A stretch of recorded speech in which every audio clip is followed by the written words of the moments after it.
Hey, Dennis coming back at you. I'm having an amazing day.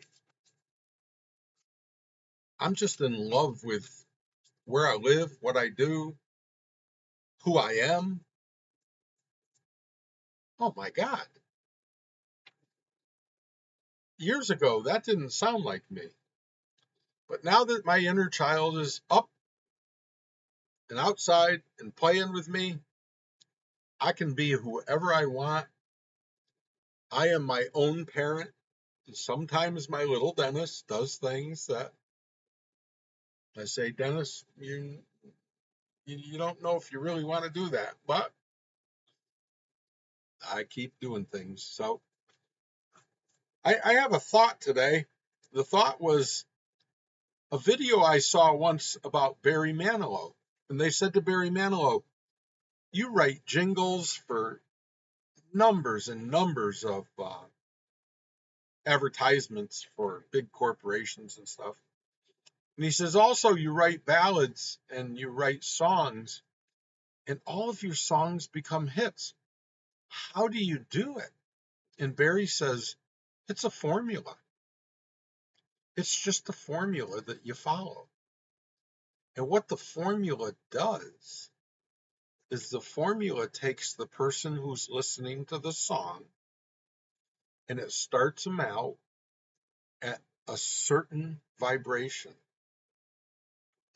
And then you take that person in the course of the ballad up and up and up and up to, in there is fear and this and that and those and these. And then you bring it up to a crescendo and then you bring it back down and you bring the person back to now, but you leave them emotionally a little bit higher than they started at the beginning.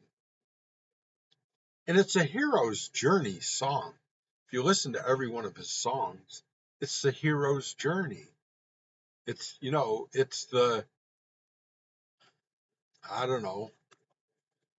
I have a joke about this. They say if you play country and western music backwards, what do you get? Well, I got my house back. I got my car back. I got my truck back. I got my dog back. I got my wife back. I got my kids back. You get everything back. But if you play it forward, you lose everything.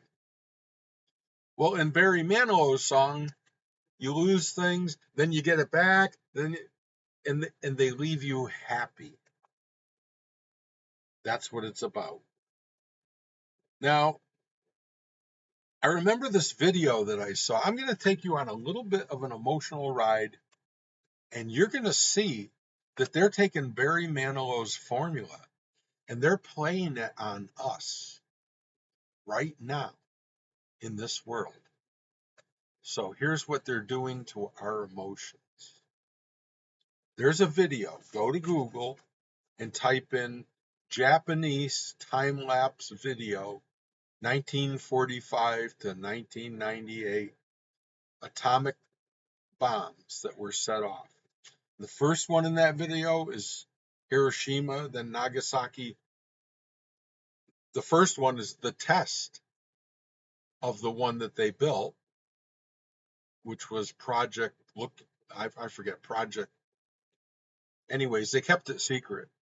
And that was that explosion. But now all these explosions, there's 2,000 something explosions that they did as tests under the ocean. That kills millions of fish. Under the earth, that hurts Mother Earth. It actually hurts her. Now they've done these 2,000 tests of nuclear weapons. When they did them underground, thousands of them, they leave like a mile big explosion area that did a thermonuclear explosion underground. And when it subsides, it melted all the rock and everything around and pushed it out.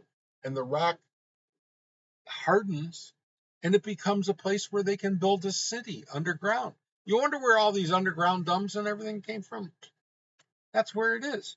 So, anyways, they've got us thinking that nuclear is the be all end all, and they've got us afraid of it. Matter of fact, when I was a kid, they told us to get under our desk if the sirens went off so that the glass from the windows wouldn't hit us. Well, they were teaching us to be afraid, and they did a good job, and I was. So after you watch that video, you're gonna say, "Oh my God!" But then in 1998, the extraterrestrials did not like the fact that we were using nuclear weapons because we could destroy the whole galaxy. And the higher consciousnesses that are in the universe said, we got to do something about those people on Earth. They're not right. So they came here, and since 1998, the White Hats and the Galactic Federation have made it absolutely impossible to detonate a nuclear weapon because the vibrations and the radio frequencies they have and everything let them know if it's happening, if it's going to happen, they stop it. There was some base in middle America that had a bunch of nuclear weapons silos, and they were all prepared to go off, to be shot off because they're on high alert all the time. And one of the commanders said, "Look at this. All of our nuclear weapons can't be shot off." Why is that? And it was, excuse me, it was a extraterrestrial ship had come down and just made it impossible for them to push the button and make them go off. So that's been true since 1998. And now today they're trying to tell us Israel and Iran are going to go at it nuclear. That word nuclear, that's part of their propaganda. That's all it is. It's trying to make you afraid. Afraid of what?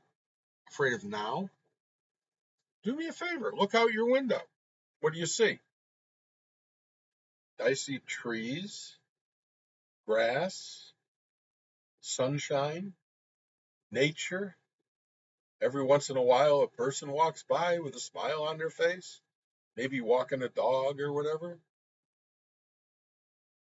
Why should I be afraid of that?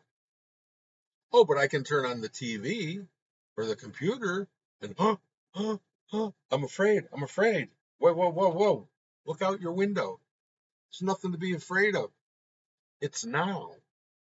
That's what it is. It's now, and I love you. I love me. I'm not going to be afraid. That's going to make my life shorter. And I don't want to do that. So thanks for letting me blabber for a while. And it felt good. I love you. Have a good day. Bye.